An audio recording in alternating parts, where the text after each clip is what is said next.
वाई विधानसभा मतदारसंघात महायुतीला धक्का बसण्याची शक्यता। शिवसेना एकनाथ शिंदे गटाचे सातारा जिल्हाध्यक्ष पुरुषोत्तम जाधव बंडाच्या तयारीत। राष्ट्रवादी अजित पवार गटाचे वाई विधानसभा मतदारसंघाचे आमदार मकरंद पाटील यांना पाडण्यासाठी जे करावे लागेल ते मी करणार।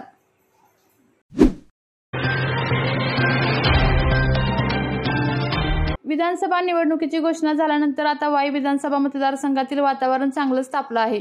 या मतदारसंघात अजित पवार गटाचे उमेदवार मकरंद पाटील यांच्या विरोधात आता युतीमधूनच शिवसेना एकनाथ शिंदे गटाचे सातारा जिल्हाध्यक्ष पुरुषोत्तम जाधव यांनी शड्डू ठोकला आहे। यावेळी मकरंद पाटील यांना पाडण्यासाठी मला जे करावे लागेल ते मी करणार असा एक प्रकारे इशाराच त्यांनी दिला आहे। गेले 10 दिवस ते वाई विधानसभा मतदारसंघामध्ये गावोगावी जाऊन लोकांच्या गाठीभेटी देखील घेत आहेत।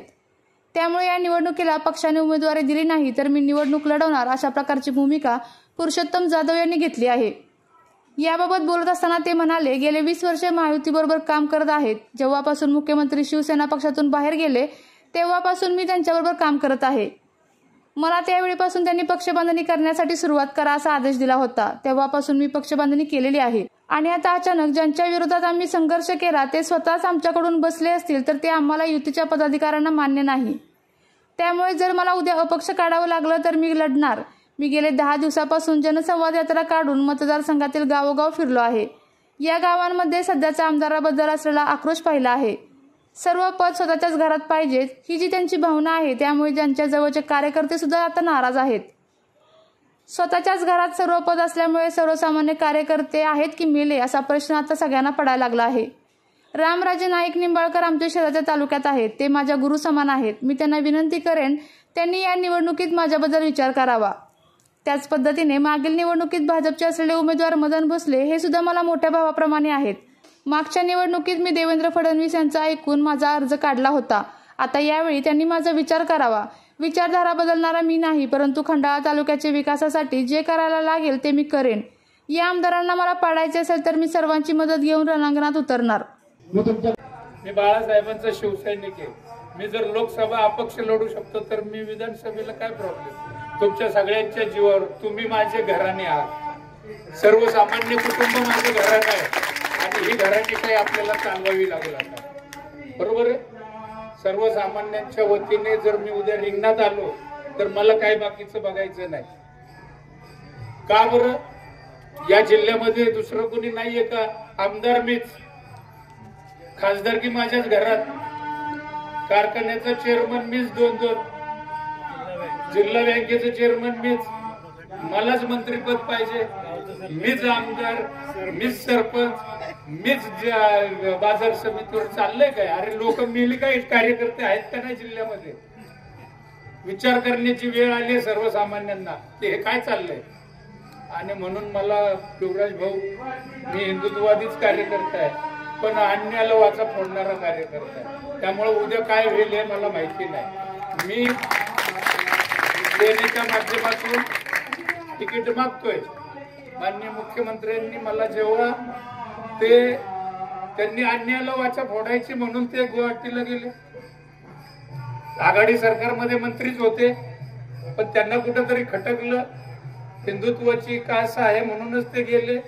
आणि ते ज्या दिवशी तिकडे गेले त्या दिवसापासून पुरुषोत्तम जाधव त्यांच्या बरोबर आहे। आजही माझ्याकडे त्यांना तेव्हाचे मेसेज माझ्या मोबाईलमध्ये आणि पहिला कार्यकर्ता मी त्यांना जॉईन झालोय। त्यांनी मला जिल्हा प्रमुख पदाची जबाबदारी दिली तेव्हा त्यांनी मला सांगितलं की तुम्ही वाई विधानसभेमध्ये बांधणी करा।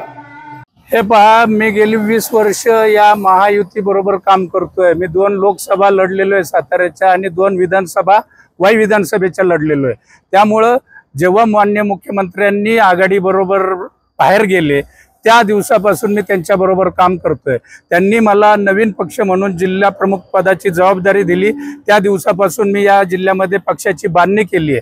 त्यामुळे मला असं वाटतं की त्याच वेळी साहेबांनी मला सांगितलं होतं की तुम्ही वाई विधानसभेची बांधणी करा। मी बांधणी केलेली आहे। माझ्या सर्व बूथ रचना कंप्लीट झालेल्या आहेत। मी सर्व पदाधिकारी नेमलेले आहेत। त्यामुळे असं असताना देखील जर आज अचानकपणे जर ज्याच्या विरुद्ध आम्ही संघर्ष केला 20 वर्ष तेच जर आमच्यावर मध्ये येऊन बसले असतील तर हे आम्हाला युतीच्या पदाधिकाऱ्यांना हे मान्य नाही। आणि त्यामुळं मला असं वाटतं की जर उद्या मला लढावं लागलं तर अपक्ष लढावं लागलं तर मी लढेल.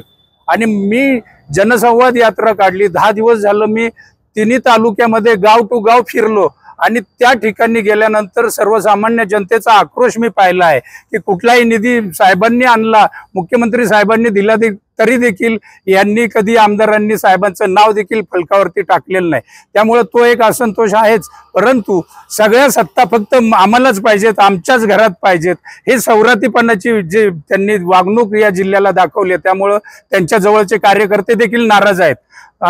मीच आमदार, मीच खासदार, मलाच मंत्रीपद द्या, मलाच सगळ्या सत्ता भोगून द्या, मीच सरपंच, माझ्याकडेच साखर कारखाने, माझ्याकडेच जिल्हा बँक, हे काय चाललंय? अरे तुम्ही सर्वसामान्य कार्यकर्ते आहेत की मेले, असा प्रश्न सगळ्यांना पडतोय. लोक मला विचारतायत साहेब तुम्ही काय करताय? आता मला सांगा, मी एक सर्वसामान्य शेतकरी कष्टकरी वारकऱ्याचा मुलगा आहे. मी गेली 20 वर्ष या जिल्ह्यात काम करतोय. निष्कलंक काम केलेलं आहे, कुठलाही डाग मी मला लावून घेतलेला नाही. मी प्रामाणिकपणे काम करतो, कारण बाळासाहेब ठाकरे यांचा मी कट्टर शिवसैनिक आहे. 80% समाजकारण, 20% राजकारण हा वसा घेऊन मी काम करतोय. त्यामुळं संघर्ष करायची वेळ आली तर मी जरूर करेल. परंतु आज आमच्या शेजारी पलटणमधून आज रामराजे नाईक निंबाळकर आहेत, ते माझ्या गुरु समान आहेत. मी त्यांना देखील विनंती करेल की आज खंडाळा तालुक्याला 70 वर्षात प्रतिनिधित्व मिळालं नाही. रामराजे साहेब, तुम्ही आज खंडाळा तालुक्याचा जे प्रश्न प्रलंबित आहेत तुम्ही जे सोडवले, त्यानंतर बरेच प्रश्न आहेत की ज्याच्यासाठी निधी आम्हाला मिळाला नाही. मी विरोधी पक्षामध्ये असताना जिल्हा प्रमुख होतो, तेव्हाही नाही मला मिळाला, संघर्षच करावा लागला. आजही मी सत्ताधारी पक्षात असून देखील मी खंडाळ्याचे जे प्रश्न आहेत ते सोडवू शकलेलो नाही. वारंवार मी महायुतीच्या नेत्यांना या विषयावर भेटलेलो आहे, परंतु ते प्रश्न सोडवता आले नाही. कारण माझा ठाम विश्वास बसलाय, ज्या भागामध्ये लोकप्रतिनिधी नसतो सक्षम तिथं निधी दिला जात नाही. त्यामुळं खंडाळकर जनता माझ्या पाठीशी उभी आहे. 1,20,000 मतदान आहे आणि त्यामुळं खंडाळ्याची जनता ठरवणार उद्याचा आमदार कोण. आणि मला खात्रीने मी सांगतो, खंडाळ्याचे जर प्रश्न सोडवायचे असतील तर या भागातून मला उमेदवारी घ्यावी लागेल. माननीय आमचे गेल्या वेळेचे भारतीय जनता पक्षाचे उमेदवार भोसले साहेब, तर मदन भोसले हे देखील माझ्या मोठ्या बंधू समान आहेत.